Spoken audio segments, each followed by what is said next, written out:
Alors, merci à vous, cher Benjamin Zurstrassen. Vous êtes venu spécialement de Bruxelles, où vous dirigez le musée Horta. Merci d'avoir pris ce temps pour nous. On peut même l'applaudir vraiment parce que c'est pas rien d'avoir pris de son temps.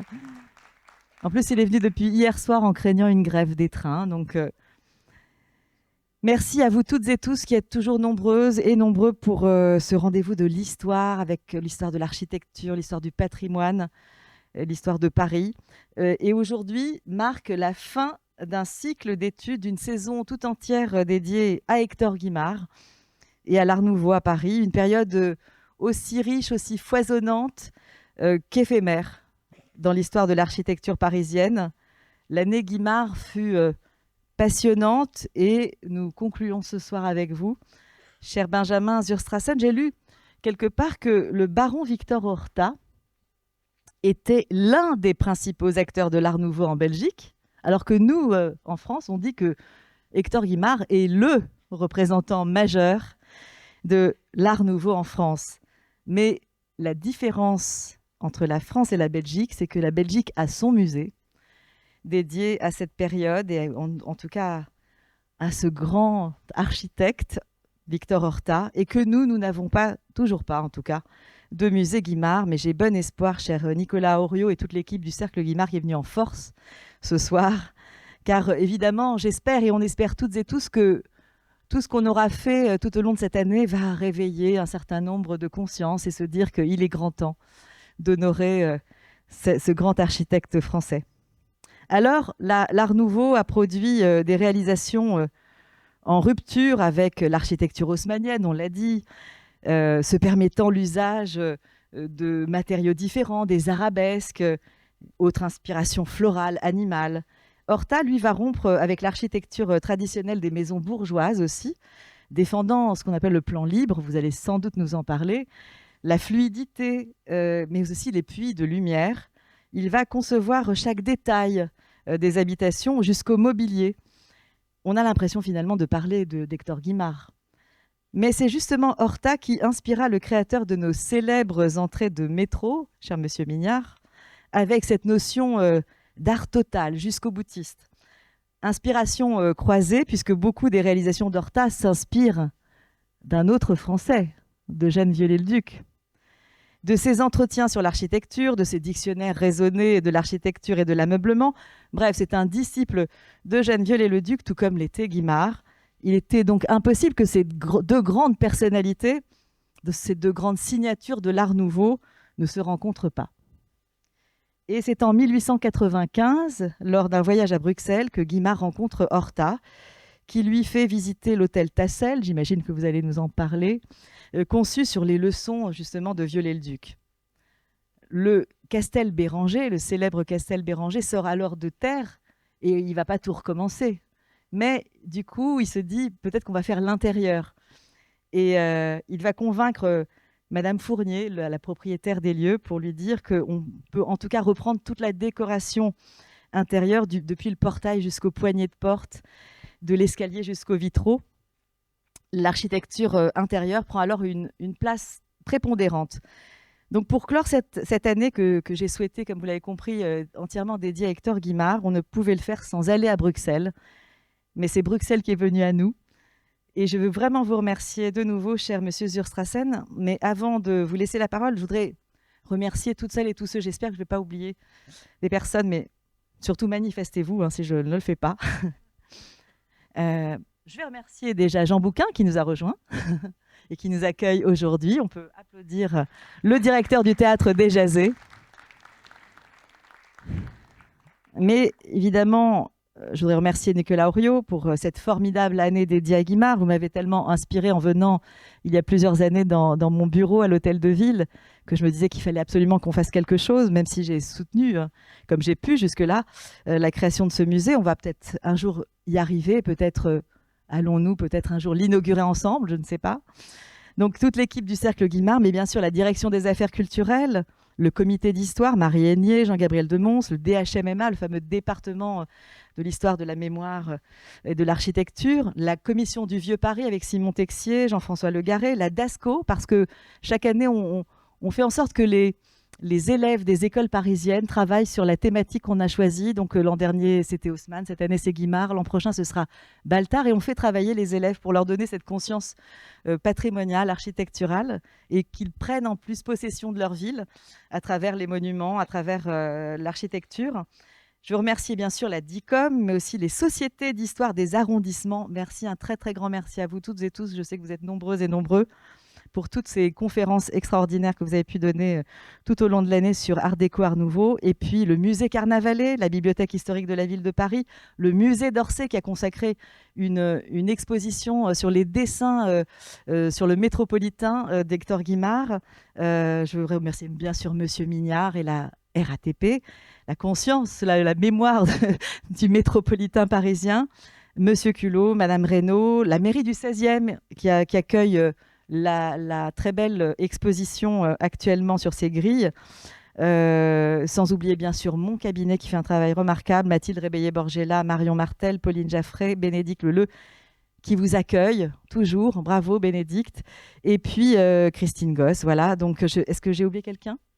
J'espère pas. En tout cas, encore merci à vous, cher Jean, cher Loupé, et je vous souhaite une très très belle conférence. Et voilà, plein de bonnes choses pour cette fin d'année et l'année prochaine.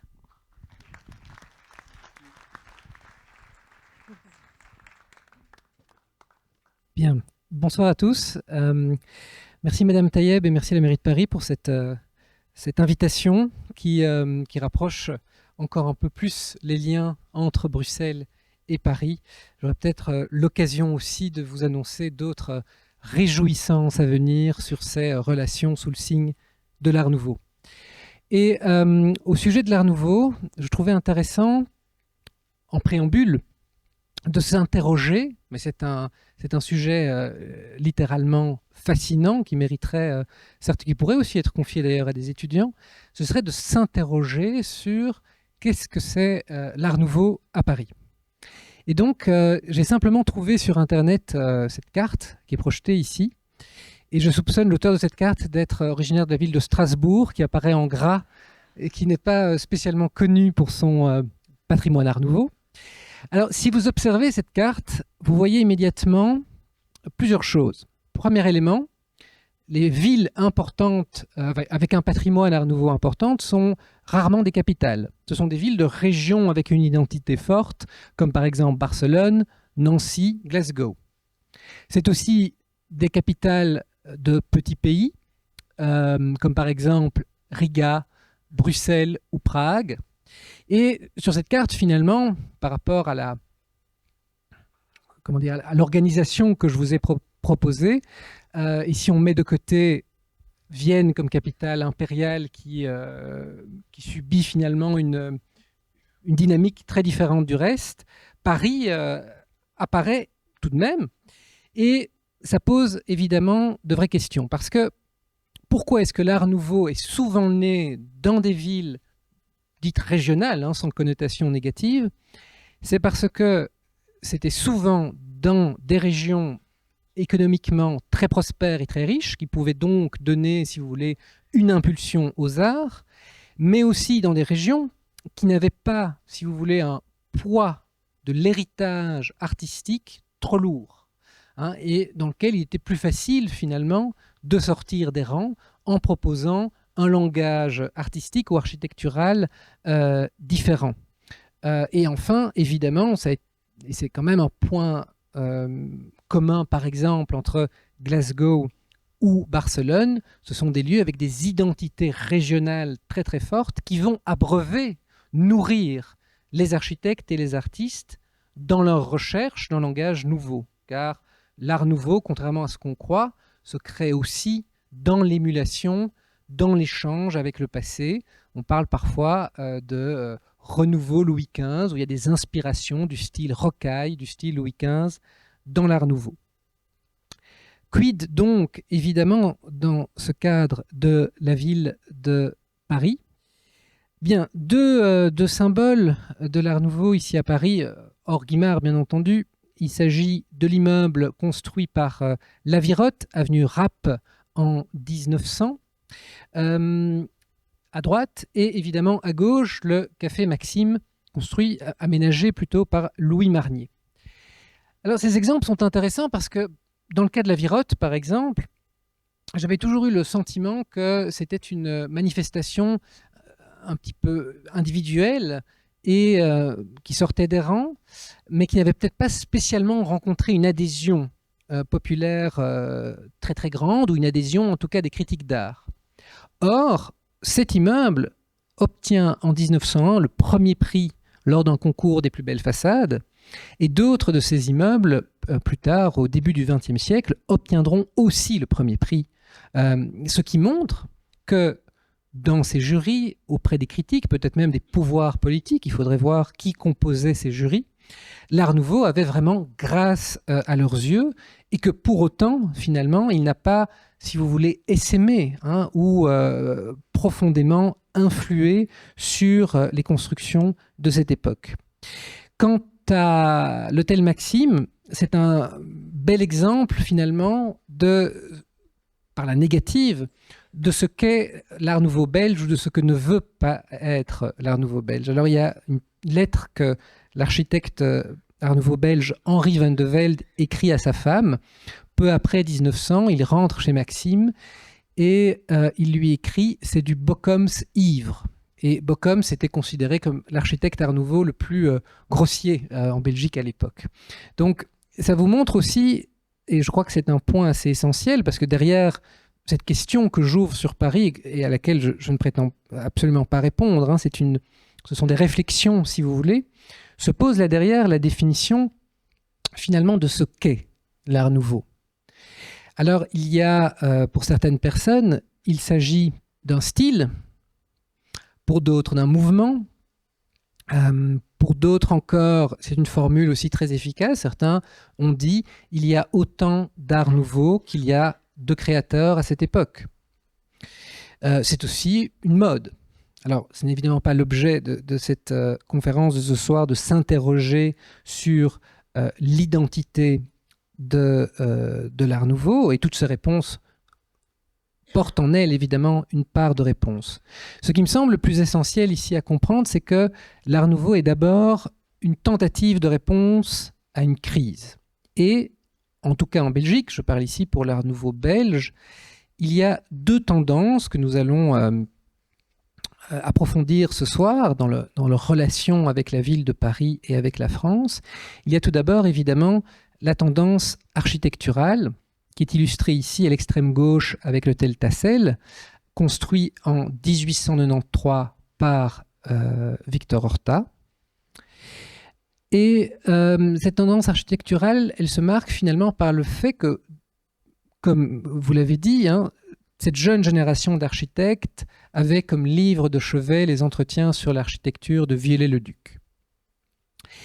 Et il y avait cette fatigue de voir sans cesse des maisons, des bâtiments qui répétaient ad nauseam les mêmes motifs, le même décor, néo-renaissance, néo-gothique, parfois néo-grec. Il y avait aussi là derrière la volonté de remettre du sens dans l'architecture, de rendre l'architecture à nouveau sincère. Et c'est un point essentiel qu'il ne faut jamais sous-estimer, et qui est vrai à Bruxelles, qui est vrai aussi en France, c'est que on est à une époque, à la fin du XIXe siècle, où on croit encore aussi à des lendemains qui chantent, où on pense qu'une civilisation meilleure et plus juste pourra advenir. Et à l'époque, on considère que le beau est une arme. C'est d'ailleurs très parlant, en 1898, dans le programme du Parti ouvrier belge, ancêtre du Parti socialiste, les considérations esthétiques viennent avant les considérations morales. Et fondamentalement, même dans le cas de Victor Horta, qui construit pour la bourgeoisie progressiste, éclairée, mais c'est du sur-mesure évidemment, c'est un peu comme de la haute couture si vous voulez, ou pour d'autres architectes et créateurs comme par exemple Gustave Serrurier, dont on va parler un petit peu plus loin, qui va penser du meuble social, on a dans les deux cas cette même volonté de transformer les choses. L'Art Nouveau en Belgique n'est pas une formule décorative, il est originairement une volonté de changement plus fondamentale. C'est un mouvement.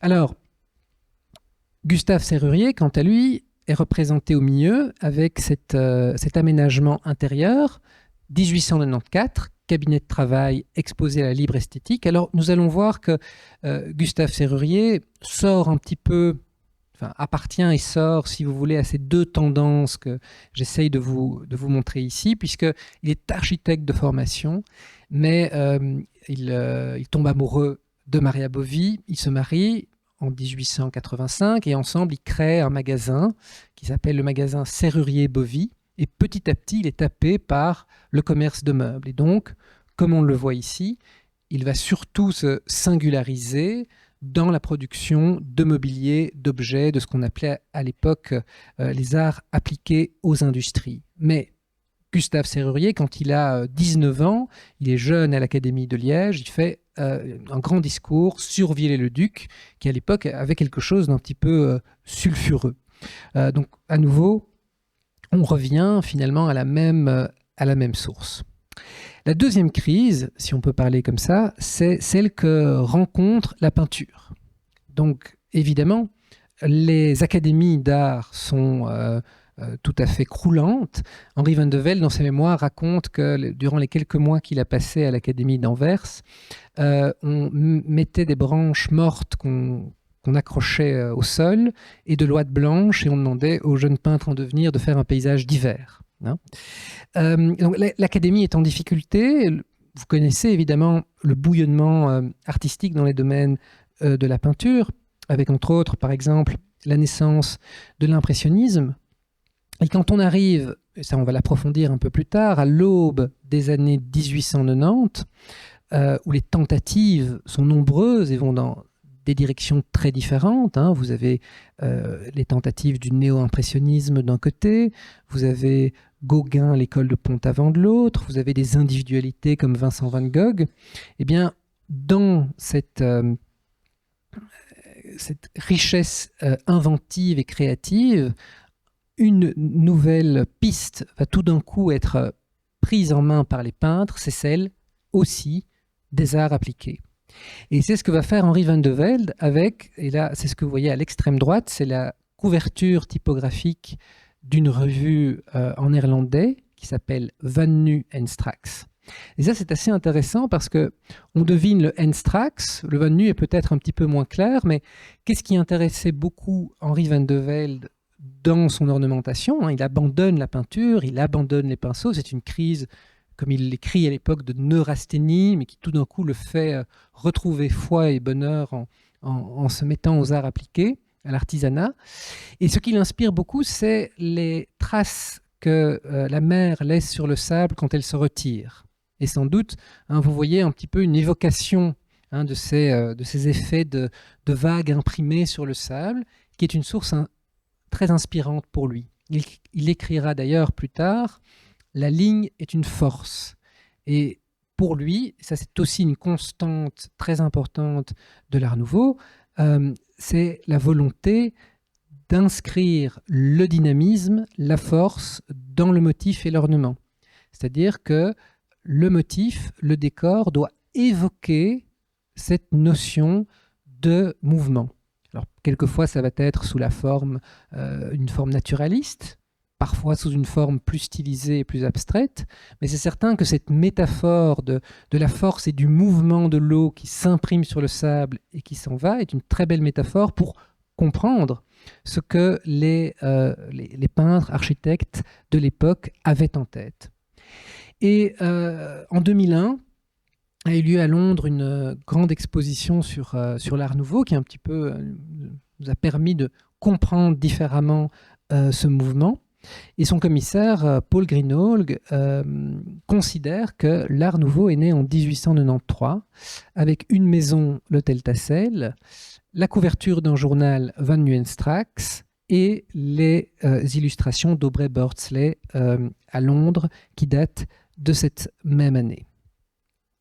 Alors je vous propose d'explorer plus avant les questions liées à cette crise que rencontre l'architecture, comment elle va y répondre, et on a déjà beaucoup parlé de Viollet-le-Duc, 1863, les entretiens sur l'architecture. Et pour montrer un exemple évidemment très très concret, vous avez au centre une des planches des entretiens, et c'est l'usage ici de voûtes de fer, hein, parce que très souvent quand on parle de Guimard, de l'Art Nouveau, de Horta, on parle de l'usage de matières inédites et nouvelles, comme par exemple la fonte ou le fer, et c'est ce qui singularise très souvent dans la vision générale et très extérieure l'œuvre d'Horta. Mais ce n'est pas que ça, et on remarque, regardez la manière dont les Viollet-le-Duc dessinent les voûtes dans cette planche. À côté, vous avez l'escalier de l'hôtel Solvay, et les voûtes qui, là, sont en verre américain, sont en vitrail, évoquent tout à fait les planches de Viollet-le-Duc. Et c'est vrai que quelquefois, si vous lisez les entretiens sur l'architecture d'un côté et que vous regardez l'œuvre d'Horta de l'autre côté, vous voyez des applications, en quelque sorte, presque directes, des idées défendues par Viollet-le-Duc, hein, avec cette volonté pour Viollet-le-Duc qui est, le mot-clé serait la recherche d'une sincérité. Il faut que la façade exprime sa destination, que la façade exprime le plan qui est derrière. Si vous utilisez de la fer ou de la fonte, ne la cachez pas, montrez-la. Hein. Ce que Horta fera, et ce qui choquera d'ailleurs l'épouse d'un de ses clients qui trouvait que le fer plat rifté dans sa salle à manger faisait trop peuple. Mais c'était tout à fait audacieux, puisque le fer, la fonte, était principalement utilisé à l'époque dans les usines, dans les gares, peint en noir, et jamais dans l'intimité des intérieurs ou pour des maisons personnelles. Et enfin, autre point important, pour résumer un peu l'apport de Viollet-le-Duc, il expliquait que l'ornement, le décor, était comme la peau sur les muscles et le squelette, c'est-à-dire qu'elle doit exprimer, elle doit accompagner le discours architectural. L'autre crise évidemment importante que rencontre l'architecture, c'est le renforcement de la figure de l'ingénieur. Pourquoi faire appel à un architecte, surtout qu'en Belgique à l'époque la profession n'était pas protégée, si un ingénieur peut en moins de temps, et avec plus de facilité encore, construire une maison. Et c'est la raison pour laquelle, et c'est probablement un des premiers liens entre les deux villes qui peut être fait, je vous ai mis côte à côte l'Opéra Garnier, donc construit par Charles Garnier. Garnier obtient la commande en 1861.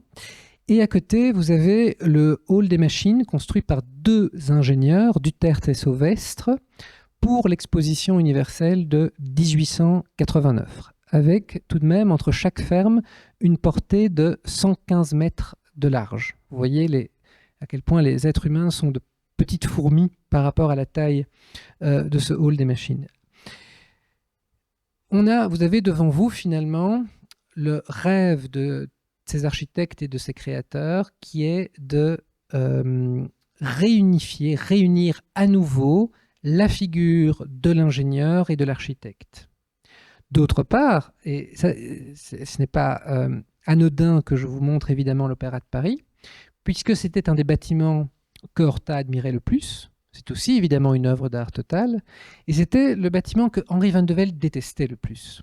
Et ça vous montre évidemment en conséquence cette multiplicité de voix au sein du mouvement Art Nouveau. Henri van de Velde y voyait l'expression de l'historicisme, de l'éclectisme, à ses yeux peut-être surchargé, tandis qu'Horta y voyait une expression artistique d'une plus grande pureté.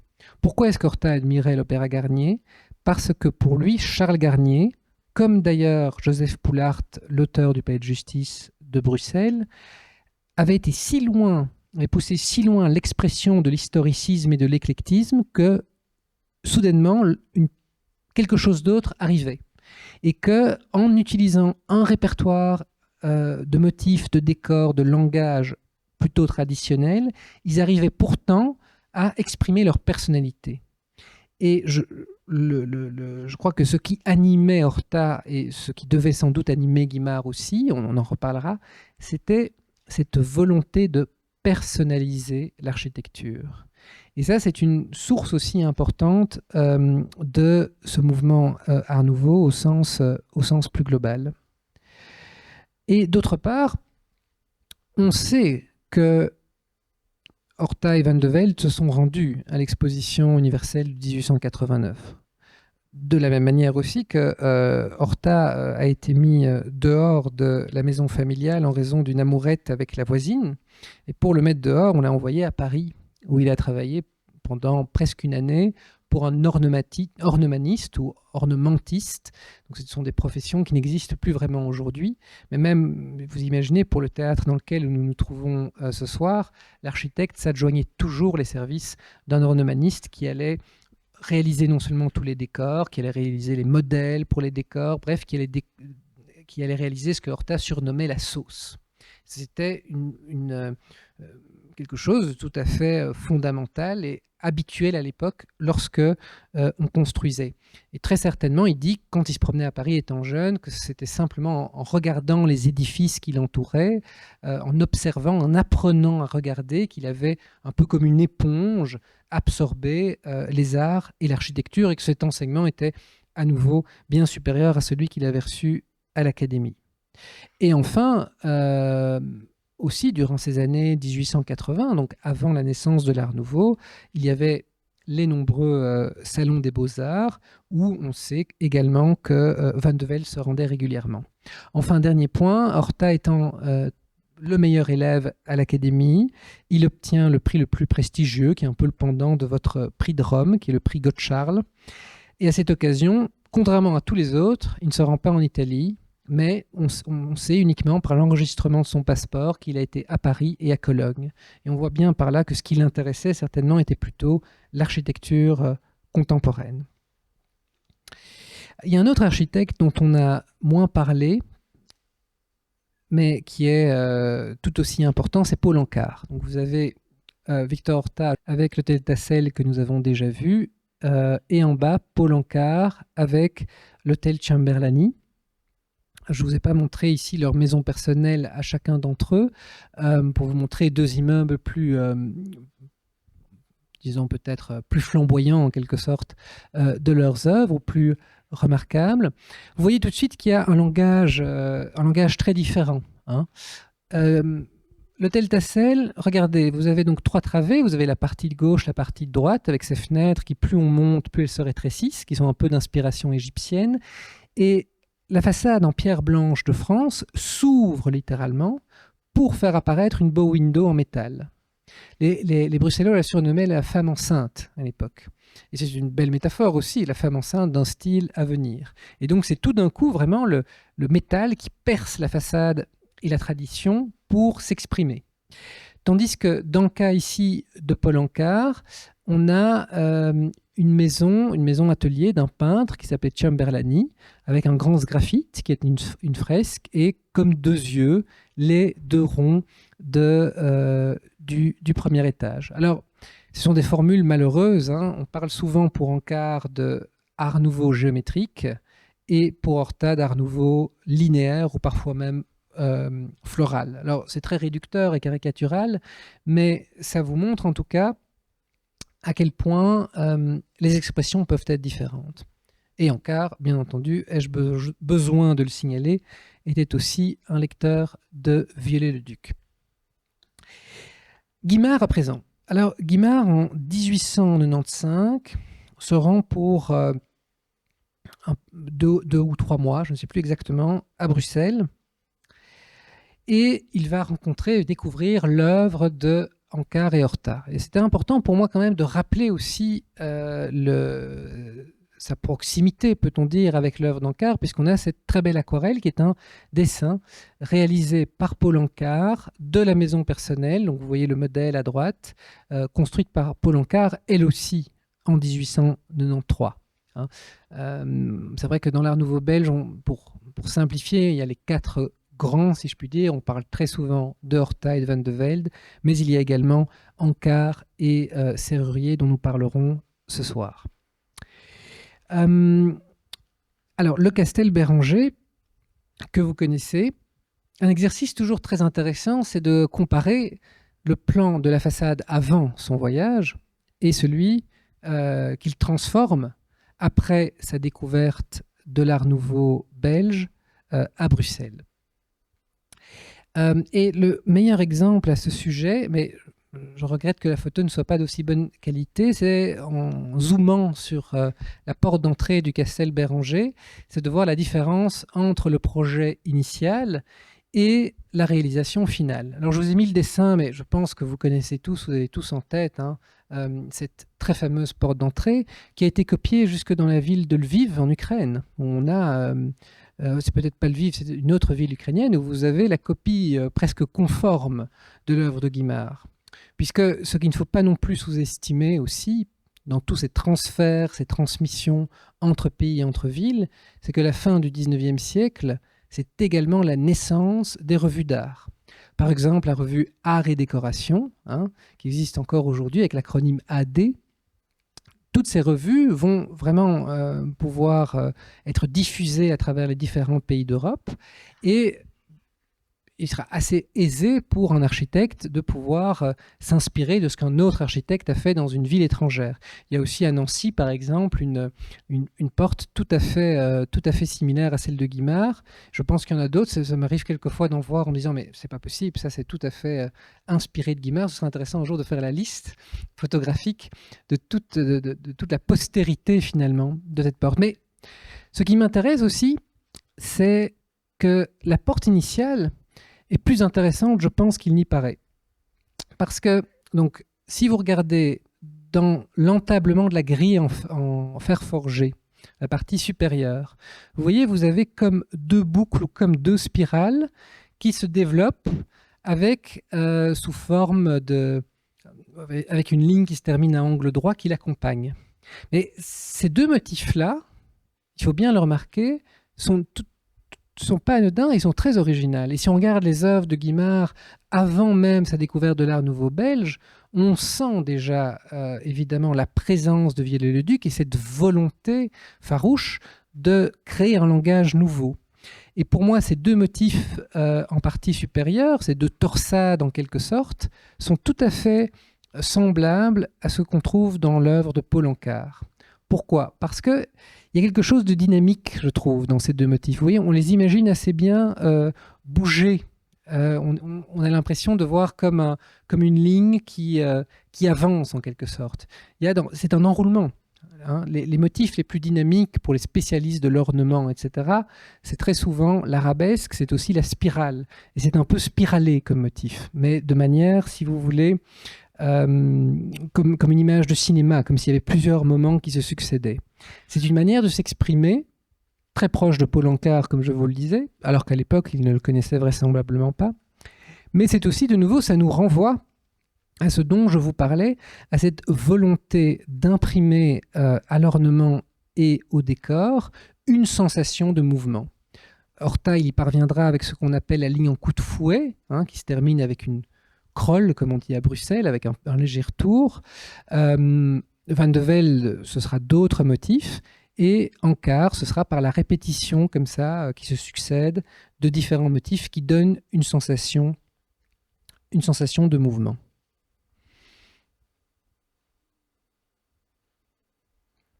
Bon, il y avait...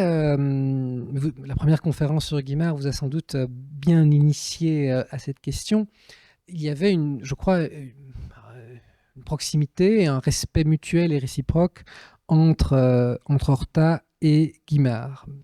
Mais il ne faut pas s'attendre, en tout cas de la part d'Horta, à être toujours, à ne pas parfois être un peu malveillant, ou peut-être jaloux, je ne sais pas. Son meilleur ami était Paul Anka. Dans ses mémoires, Horta, de temps en temps, les brèche un peu, à une occasion d'ailleurs. 2 fois dans ses mémoires, il le cite, c'est que ça avait dû rester. Et il les écrit 50 ans après l'anecdote.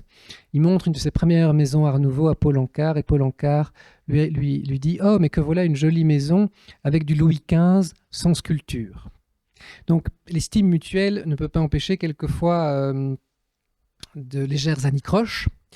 Et dans ses mémoires, dans les Mementos plus précisément, Horta d'abord fait part de son intérêt, de son admiration pour Guimard, mais il dit aussi qu'il lui avait expliqué en 95 que ce qui était intéressant, qu'il avait réalisé une poutrelle et qu'il fallait que cette poutrelle soit un petit peu comme un bras et une main qui viennent soutenir la pierre. Et qu'ensuite, il avait vu, alors je ne sais plus si c'est le Castel Béranger, c'est le Castel Béranger ou une autre œuvre, où il avait vu que Guimard avait copié de manière naturaliste et directe cette idée que Horta lui avait donnée. Alors, soit c'est une pure médisance, et il n'y a nulle part de bras avec au bout une main qui soutient une pierre chez Guimard, ce qui est très possible. Soit Guimard l'a tout de même stylisé et Horta l'a interprété comme tel, et à ce moment-là, il y a un amusant jeu de recherche à faire sur les façades de Guimard pour retrouver cette référence. Mais pour que vous compreniez aussi, je crois que c'est important, ce que Horta voulait dire là derrière, eh bien, le meilleur moyen, c'est d'observer le hall d'entrée de l'hôtel Tassel, qui est à votre gauche. Alors, ce hall d'entrée, vous devinez à gauche un entrelacement de lignes qui est l'image la plus célèbre de Horta. C'est celle qui fait la couverture du livre Taschen sur Horta. Alors on a parlé des imitations, de faire la liste des imitations de la porte du Castel Béranger. Moi je connais quelqu'un qui s'est amusé à retrouver toutes les couvertures de livres sur lesquelles on retrouve cette peinture murale. Il est déjà arrivé à 45. Et ce qui est amusant, c'est que Horta détestait cette peinture murale parce que, disait-il, l'artisan qui l'avait confiée l'avait complètement gâchée. Et dans les années 1890, avec un journaliste, il prend des photos de l'hôtel Tassel et il fait tout pour qu'il n'y ait pas une seule photo de cette peinture murale.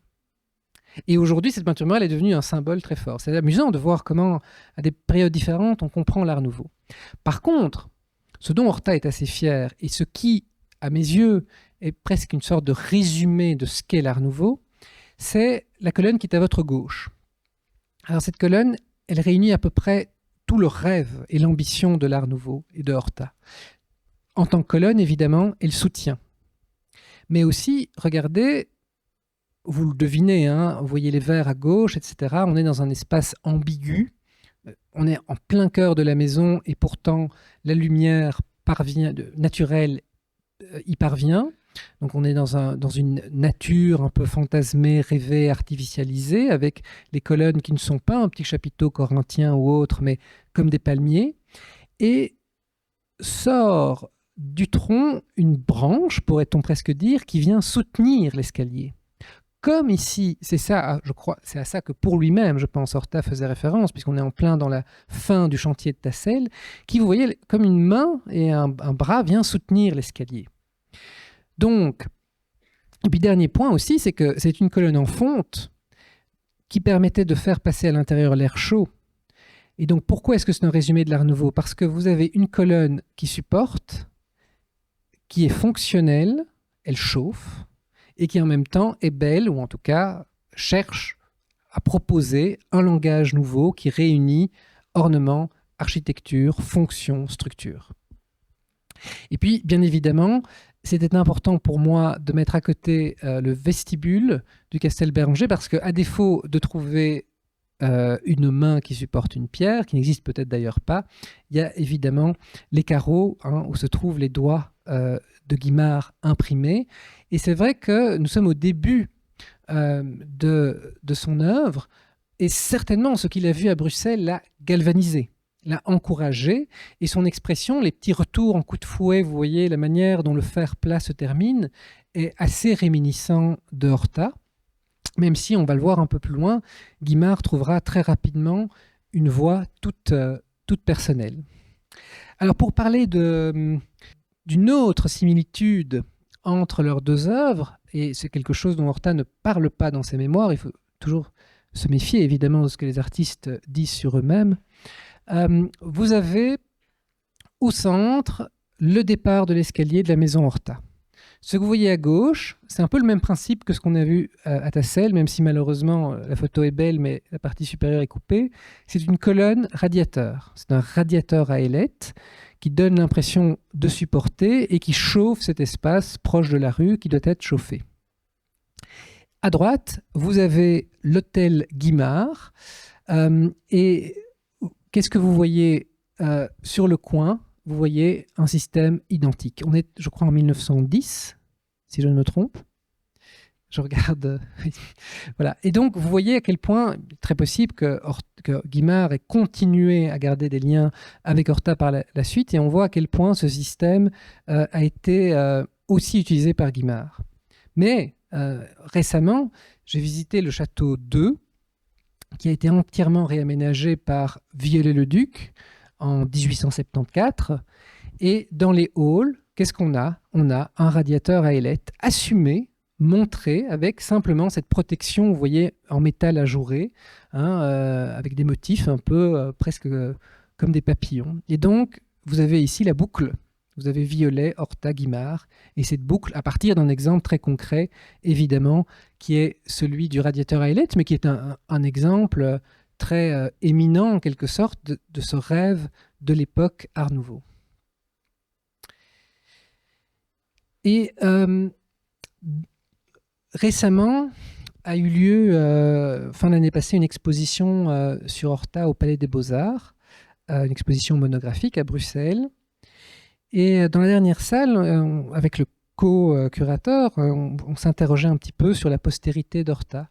Et en réfléchissant un peu, j'ai le sentiment que que Guimard, pardon, est certainement le vrai élève, et le seul vrai élève de Horta. Parce que, alors, quand je dis élève, attention, il ne faut absolument pas y voir comment dire, un mépris ou une hiérarchie entre les deux. N'oubliez pas qu'on est quand même à une époque où tous les architectes ou les artistes parlaient de celui qui les avait formés, on disait maître. Horta avait un maître qui s'appelait Bala, un architecte néoclassique dont il se souviendra jusqu'à sa mort. Ankar en avait un autre qui s'appelait Bayart. Horta pourrait être l'élève d'Horta. Et à quoi est-ce qu'on reconnaît un vrai élève? C'est quand il se singularise, quand il dépasse le maître d'une certaine manière. Et au niveau de la gestion de l'espace architectural, évidemment, la question ne se pose pas, mais aussi au niveau du langage ornemental. Puisque sur ce détail de mobilier que vous voyez à droite, il est de Guimard, au centre, il est de Horta, et l'ornement, le motif chez Guimard est tout à fait singulier. Guimard, comme Horta, est parvenu à personnaliser l'architecture. Pour Horta, personnaliser, ça veut dire quoi? Ça veut dire que je vois un meuble ou je vois une maison, je sais s'il est d'Horta ou s'il est de Guimard ou s'il est d'Ankar. Et c'est ce qui différencie évidemment ces grands précurseurs de l'aspect plutôt, comme on dirait aujourd'hui, modeux ou juste de style de l'Art Nouveau qui se répand, qui perd toute sa vitalité originelle pour devenir simplement une formule décorative parmi beaucoup d'autres. Et au fond, Horta ne trouvera jamais vraiment d'élèves en Belgique, alors qu'il avait un bureau d'architecture qui employait 20 architectes. Bon, les architectes, une durée de vie dans l'atelier d'Horta, c'est 6 mois, tant le personnage était insupportable. Mais tous ces architectes, après avoir quitté le bureau d'Horta, construisaient à leur tour des maisons où ils s'inspiraient tout de même de l'œuvre de Horta, mais ils s'en inspiraient uniquement de manière ornementale, comme cette pierre de Paul Vizzavona, qui est passée par les ateliers d'Horta. Et je vous montre l'exemple de Vizzavona, parce que l'imitation était telle qu'Horta a dû faire un procès contre Vizzavona à cause de cette similitude. Et puis, ce qui est intéressant aussi, c'est que Guimard nous permet d'en connaître plus sur Horta, puisque c'est grâce à Guimard qu'on sait que Horta lui aurait confié le maître aurait confié, dirait-on à l'époque, que ce qui l'intéressait dans la plante, ce n'était pas la fleur, mais la tige. Ce qui est évidemment éminemment parlant pour comprendre l'œuvre d'Horta. Or, qu'est-ce que vous voyez? On est toujours dans le hall de la maison Horta. Vous avez des appliques avec, je pense qu'on peut reconnaître assez aisément une iris, qui est tout à fait florale. Alors, c'est vrai que c'est rare dans son œuvre d'avoir des objets, des éléments, des motifs qui soient directement identifiables. Si vous venez un jour à la maison Horta, vous verrez que la plupart du temps, c'est assez difficile de voir de quelle fleur ou de quelle plante vient son inspiration. Mais tout de même, il y a des contre-exemples qui existent, ce qui démontre une fois de plus, dans le cas d'Horta, que c'est faites ce que je dis, pas ce que je fais. Hein. Et il y a des exemples similaires nombreux. Bien, Gustave Serrurier. Gustave Serrurier, comme au préambule de cette présentation, je le présente un peu à part. On aura l'occasion d'approfondir ce sujet un peu plus tard dans la conférence, mais voilà, il reste tout de même dans cette première tendance dont je vous ai parlé, qui est la tendance architecturale. Alors j'ai très très mal fait mon PowerPoint parce que je vous ai mis sa maison, mais au fond il a très très peu construit comme architecte. Par contre, son mobilier on le verra plus tard, respecte scrupuleusement les principes de Viollet-le-Duc dont je vous ai parlé. L'intérêt de vous montrer aussi cette maison, c'est la Villa l'Aube qu'il a construite à Liège pour lui-même en 1904. C'est que derrière aussi le terme Art Nouveau, on a parfois, mais justement, c'est souvent ce que je dis quand je fais des visites guidées au musée Horta, je dis on pense souvent aux stations de Guimard à Paris. C'est la première image qui arrive souvent en tête. C'est qu'il ne faut jamais oublier, bien entendu, c'est qu'à partir de 1902 surtout, il y aura l'expression Art Nouveau sera très différente. Je vous ai parlé tout à l'heure d'Art Nouveau géométrique. Elle sera beaucoup plus radicale sous l'influence de Vienne et de Darmstadt et de Glasgow. Donc autant on peut dire 93 la naissance à Bruxelles, autant la seconde naissance, le second moment de l'Art Nouveau débute vers 1901-1902 dans ces villes allemandes et dans la ville de Glasgow. Et Serrurier va être un peu comme Guimard, finalement, quand Guimard est allé à Bruxelles. Il va visiter l'exposition de Darmstadt, qui est la première manifestation de ce type d'architecture. D'abord, il va détester en disant « Moi, élève de Viollet-le-Duc, faire une façade où on cache tout avec du plâtre blanc, c'est catastrophique, etc. » Et puis, finalement, il va un peu y venir. Et à la même époque, après ça, Horta va aussi, mais c'est lié aussi évidemment à des trajectoires personnelles, assagir ses compositions, Van de Velde également. Mais ça permet d'illustrer la diversité stylistique qui se cache derrière ce mot de Art Nouveau. Vient maintenant la deuxième tendance, la deuxième réponse à la crise, qui est la peinture. Vous avez là, autant Paris est le lieu par excellence de la création artistique à l'époque, autant Bruxelles est le lieu de l'échange. Grâce au Salon des Vins. Donc le Salon des Vins, il est créé en 1884. Il changera de nom pour s'appeler, et ça porte bien son nom, la Libre Esthétique en 1894 et perdurera jusqu'à peu près 1914. Donc les Vintistes, c'est une série de peintres belges qui se sont rassemblés, mais vous voyez même sur l'affiche qu'il y a des artistes invités qui viennent de différents pays, dont la France. Et en 1887, l'exposition des vins en février au Musée des Beaux-Arts, actuellement le Musée des Beaux-Arts de Bruxelles, va présenter Un dimanche sur la Grande Jatte de Georges Seurat. Ça va être un coup de tonnerre, ça va être une révélation totale pour de nombreux artistes qui vont se convertir, pourrait-on dire, à la technique du petit point. Et ces années, entre 1887 et 1890, sont excessivement riches et prospères en termes de créativité pour le Salon des Vins, puisque Paul Gauguin va y exposer, mais aussi même Van Gogh. Et le seul tableau que Van Gogh aura vendu de son vivant, ce sera au vin, et il sera vendu à une mécène et artiste qui s'appelle Anna Bock. Donc, Bruxelles est une ville qui a une grande richesse, si vous voulez, d'échanges artistiques, culturels et intellectuels. Par exemple, tous les Parisiens vont à Bruxelles pour écouter du Wagner, qui était peu joué, car assez mal vu, évidemment, de par sa nation à Paris. Et la scène de l'Opéra de la Monnaie était très courue aussi par le public français qui pouvait avoir accès à Wagner. Et donc, Bruxelles a cet avantage, si vous voulez, d'être au croisement de la culture germanophone, anglaise aussi, on en reparlera, et française. Et là, je n'ai pas pu m'empêcher aussi de mettre à côté cette œuvre de Paul Signac, parce qu'on va aussi un peu parler de Paul Signac ce soir, qui a vécu d'ailleurs au Castel Béranger. Alors, ça, c'est le portrait de Félix Fénéon, et il l'a appelé un Félix décoratif. Alors, c'est une œuvre néo-impressionniste, mais elle a quelque chose d'art nouveau. Regardez, on retrouve cette spirale que nous avions déjà vue, par exemple, dans la grille en fer forgé de Guimard. Il tient cette fleur. Donc, Fénéon était un critique d'art et un écrivain anarchiste aussi. puisque, pour rappel aussi, bien entendu, je l'ai un petit peu dit pour Horta, mais tous ces créateurs étaient quand même très engagés à gauche. Hein. C'est Gustave Serrurier lisait Kropotkin, le grand écrivain anarchiste, Henri Van de Velde aussi. Paul Signac également était proche de ces mouvements. Pourquoi c'est intéressant? Parce que c'est un Félix décoratif.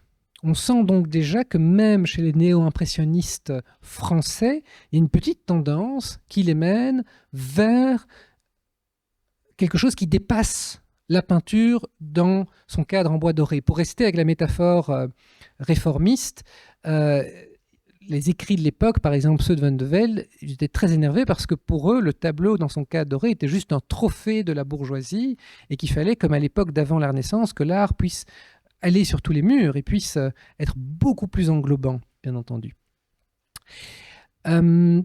Et cette tentation, en tout cas cette évolution vers les arts appliqués, elle débute très certainement ici en France, avec le peintre Bracquemond, ça c'est l'image centrale, qui a réalisé ce service Rousseau.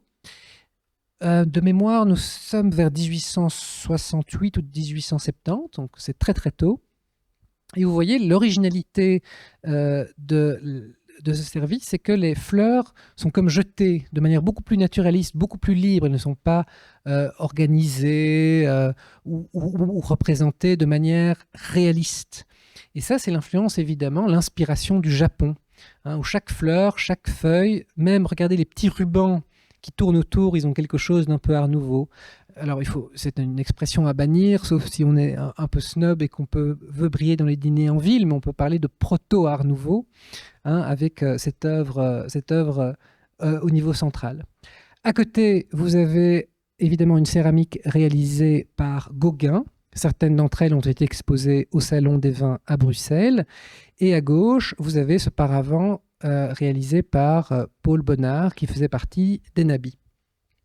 Alors, je ne sais pas si vous avez remarqué, mais il y a aussi une tendance tout à fait contemporaine aujourd'hui, par exemple dans le domaine de l'art contemporain, où on revient vers l'artisanat, on revient vers les métiers d'art. Et cette tendance, on la trouve déjà à cette époque, chez les peintres. Et c'est intéressant aussi comme reflet de voir certaines expositions qui ont eu lieu ces dernières années à Paris, où on redécouvre cet aspect. Il y a eu une exposition au Luxembourg sur les Nabis, je ne me souviens plus du titre, mais c'était pour montrer justement tout ce que ces peintres Nabis, donc Bonnard, Vuillard, Maurice Denis, avaient créé dans le domaine des arts appliqués. Il y a peut-être une autre exposition plus récente que vous avez visitée au Jeu de Paume, qui s'appelait Les impressionnistes et le décor, où d'ailleurs le service Bracquemond était présenté. On montrait aussi ces impressionnistes qui avaient mis la main, si vous voulez, à l'artisanat et aux arts appliqués. Et la caractéristique de la Belgique, sans doute, c'est que et ça ferait d'ailleurs une très belle exposition peut-être un jour, c'est un lieu où les néo-impressionnistes, c'est-à-dire ceux qui ont utilisé le divisionnisme ou le pointillisme, se sont mis aux arts appliqués. Alors le néo-impressionnisme, c'est une approche presque scientifique pour faire la toile, construite sur des supports très rigoureux, où on met côte à côte deux taches de couleurs complémentaires, et en les mettant côte à côte, nous qui sommes en recul, on a une interaction directe et une vision à nouveau un peu dynamique, mouvementée en quelque sorte de la toile. Et donc cette deuxième tendance, elle est illustrée, je ne vous les présente pas tous, je vous présente les trois principaux dont on va parler ici. Vous avez le seul qui n'est pas en photographie mais dessiné, Theo van Rysselbergh, qui est l'auteur de ce Déjeuner à la campagne qui est en haut sur sa gauche. Alors c'est très amusant parce que j'ai découvert récemment, et encore, c'est de l'ordre de l'attribution, que toutes les femmes qui sont représentées sur cette peinture sont celle qui est assise, c'est la femme d'Henri Van de Velde qui est à droite. Une de dos est vraisemblablement Aline Maréchal, qui deviendra un peu après la femme de Georges Lemaine, qui est l'artiste en dessous. Et une des trois, c'est la femme de Theo van Rysselbergh, qu'on surnomme la petite dame, qui a d'ailleurs laissé des mémoires, et dont la fille aura une aventure avec André Gide, puisque, on en reparlera, Theo van Rysselbergh s'exilera assez rapidement à Paris, puis dans le sud de la France.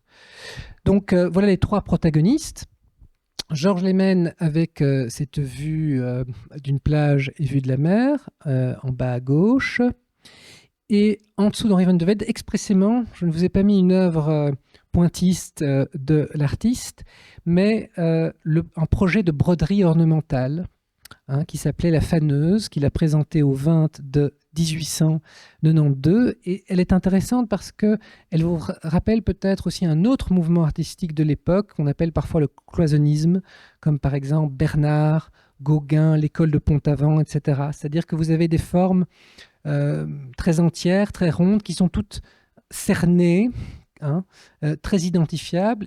Et on est vraiment à cette époque, en 92, il voit ce que Seurat a fait, il voit ce que Van Gogh a fait, il voit ce que l'école de Pont-Aven fait, et donc il est dans une totale dépression, tout simplement.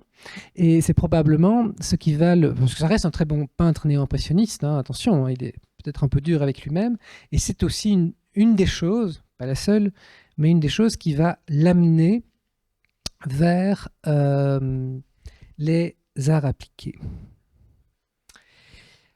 Alors, la visite de Guimard en 1895. 1895 est une année clé dans les relations entre Paris et Bruxelles, puisqu'il y a un autre personnage très important qui va se rendre à Bruxelles, c'est Siegfried Bing.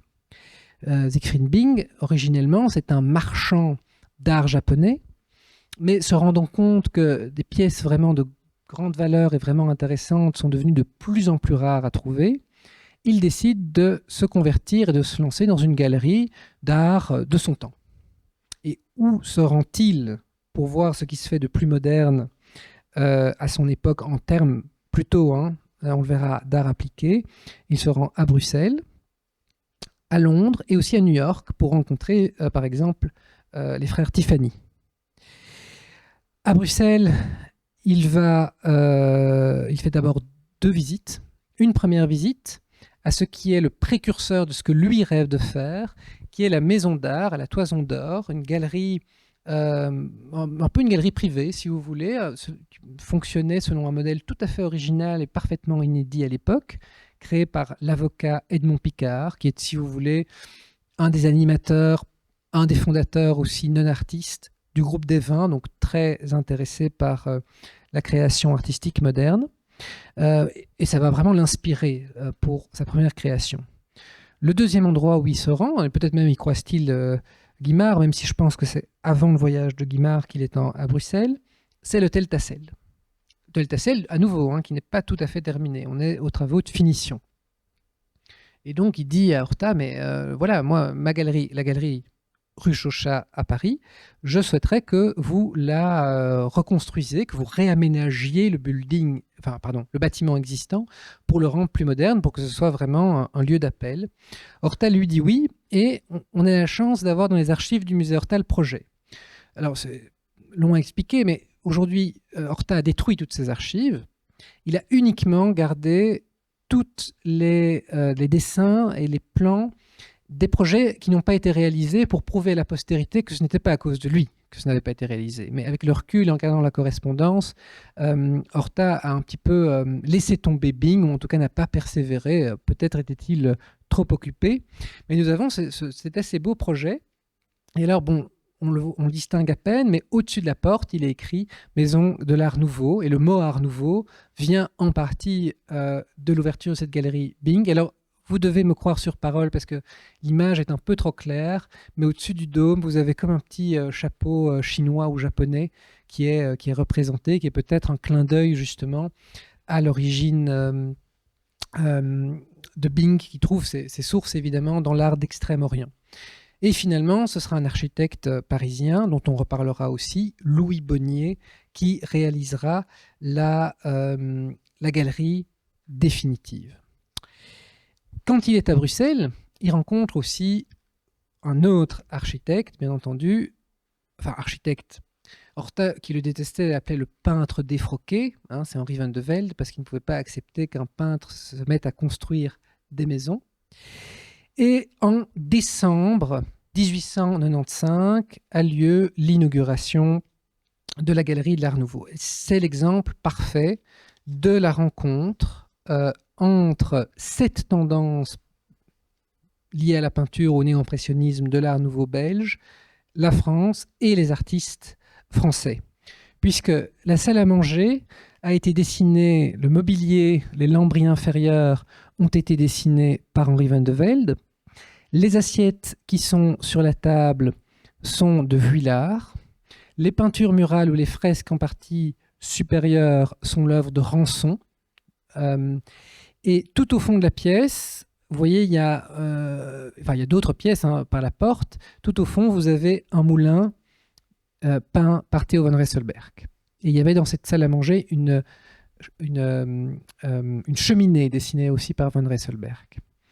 C'est un des premiers mobiliers que va dessiner Henri van de Velde, qui est encore, on sent vraiment qu'il est un peu à ses débuts et qui ne sait pas trop comment aussi s'exprimer. Au même moment, il dessine le mobilier pour sa maison personnelle, le Blumenwerf, qui est un mobilier presque campagnard, beaucoup plus simple. Et là, il essaye de faire quelque chose de luxueux et il tâtonne encore.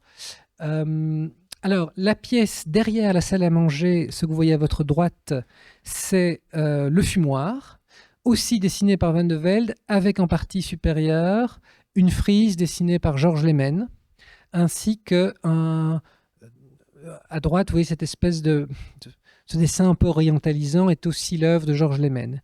Et Lehmann va également dessiner les cartons d'invitation à l'ouverture du magasin Bing. Et à gauche, là on est dans la troisième et dernière pièce qu'on apercevait tout au fond derrière la porte, qui s'appelait le cabinet du collectionneur, où se trouvait le moulin de Van Rysselbergh. Vous avez une banquette dessinée par Van de Velde avec, alors ça ce n'est pas le sujet évidemment ce soir, mais il y a aussi des liens avec l'Angleterre, puisque c'est un tissu de l'anglais William Morris, qui est, vous avez peut-être entendu parler, l'initiateur du mouvement Arts and Crafts, et sur les tablettes à côté, 2 lampes de Benson. Vous imaginez, on a en plus toute la correspondance de Van de Velde qui raconte tout le montage. Pour lui, c'est une merveilleuse... c'est un moment dont il attend énormément. Et ça va aussi un peu, je crois, illustrer ce que je vous disais par rapport à la difficulté à l'art nouveau, parfois à prendre à Paris, du fait peut-être du poids des traditions. Mais la critique a été terrible par rapport à ses intérieurs.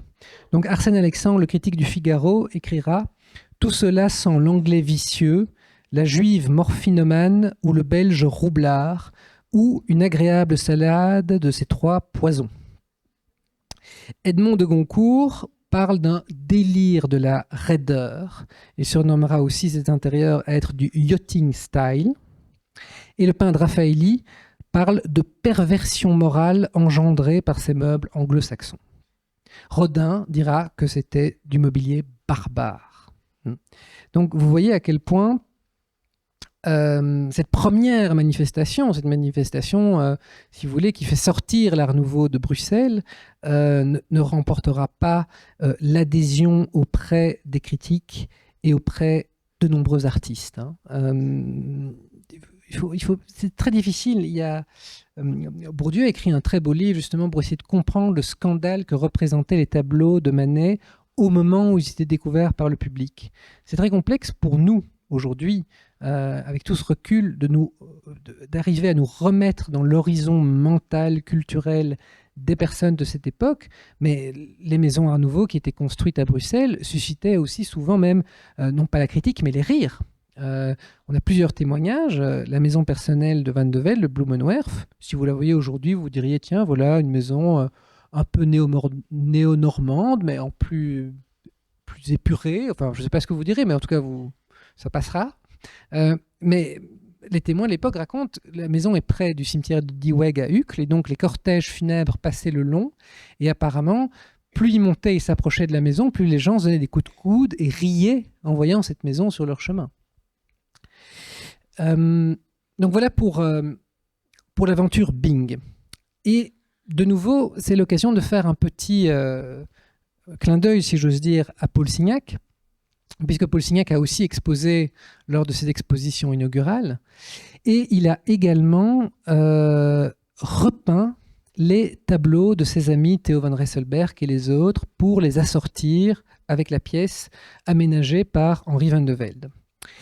Et il dessine un tableau qui s'appelle Au temps d'harmonie, c'est celui que vous voyez à gauche.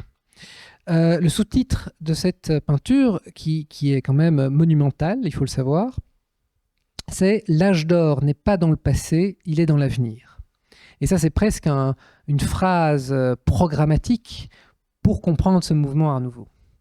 Au même moment, Victor Horta construit la Maison du Peuple, commandée par le mouvement ouvrier belge et les coopératives, dans le centre-ville de Bruxelles. Cette Maison du Peuple a été détruite en 1964-65. C'est devenu un symbole de ce qu'on appelle la bruxellisation à Bruxelles, la destruction du patrimoine ancien pour faire du nouveau. J'ai parfois des amis français qui, après avoir vu Bruxelles pour la première fois, me demandent si la ville a été rasée par les bombardements. Non, c'est par les pelleteuses des investisseurs immobiliers entre 1950 et 1980. Et donc cette maison du peuple, si vous voulez, oui, ça vous connaissez, il y a aussi des maisons du peuple en France, il y en a un peu partout. Signac est excessivement enthousiaste, évidemment, de ce mouvement social en Belgique. Et il propose à Horta de donner cette peinture et de la placer dans la maison du peuple. Et dans sa correspondance, Signac se plaint amèrement de l'indifférence, c'est un peu la même chose que pour Bing, de l'indifférence de Horta vis-à-vis de sa proposition, de l'indifférence aussi des huiles du parti. Et finalement, le projet tombe à l'eau. Parce qu'il disait, je donne aussi 1 mois de mon temps pour installer le panotage, pour la mettre, etc. Je fais ça bénévolement. Aujourd'hui, cette toile gigantesque, vous pouvez l'admirer à la mairie de Montreuil. Et c'est sa veuve qui l'a donnée après sa mort, fin des années 1930, à cette mairie qui était alors communiste. Voilà pour c'est aussi intéressant évidemment de voir, hein, d'aller dans les deux sens, de faire Bruxelles-Paris, mais aussi Paris-Bruxelles, rencontre ici malheureusement manquée, mais pas tout à fait, puisque Paul Signac installe son atelier au Castel Béranger, dessiné par Guimard, et on a une correspondance assez intéressante entre Theo van Rysselberghe et Signac. Alors, j'ai appris récemment que dans toute sa correspondance, les seules personnes que Signac tutoyait, c'était Henri van de Velde et Theo van Rysselberghe. C'est pour vous montrer à quel point les liens entre eux étaient proches. Et Theo van Rysselberghe, alors, on va voir à peu près aucun exemple ce soir. Il y en a très très peu de réalisations de Theo van Rysselberghe dans le domaine des arts appliqués, dans le domaine du mobilier. Même s'il s'est très fort singularisé, mais ça aussi c'est un autre sujet dans les arts du livre. J'ai le sentiment, si vous voulez, que Henri van de Velde, j'ai pas utilisé le mot conversion, il abandonne les pinceaux pour faire de l'artisanat. Georges Lehmann, on va le voir, il va essayer de développer une activité, mais il était probablement trop humble, trop discret pour vraiment réussir à se lancer, et il ne va jamais totalement abandonner la peinture, tandis que Theo van Rysselberghe est peut-être le plus heureux des trois, parce qu'on sent vraiment qu'il se met aux arts appliqués pour le plaisir et pour ses amis, dont Paul Signac.